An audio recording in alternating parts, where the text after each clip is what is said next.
तर बुलढाणा जिल्ह्यातील घाटावरील तालुक्यांमध्ये मागील 4 दिवसांपासून जोरदार पाऊस पडतोय।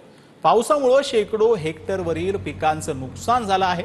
चिखली, मेहकर, लोणार, सिंदखेड राजासह इतर तालुक्यामध्ये जोरदार पाऊस पडतोय। पावसामुळे पिकं वाया गेल्यानं तात्काळ पंचनामे करून नुकसान भरपाई देण्याची मागणी शेतकऱ्यांनी केली।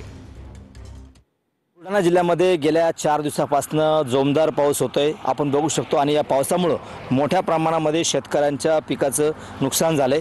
आपण जर पाहिलं तर घाटावरचे जे 4-5 तालुके आहेत, त्या 4-5 तालुक्यामध्ये गेल्या 4 दिवसापासून मुसळधार पाऊस पडतोय आणि यामुळे या तालुक्यातील नदी नाल्यांना पूर आलेला आहे। मोठ्या प्रमाणामध्ये घरांमध्ये सुद्धा पाणी शिरल्याचं आपल्याला पाहायला मिळतंय। काल सुद्धा या ठिकाणी मोठ्या प्रमाणामध्ये पाऊस झाला होता।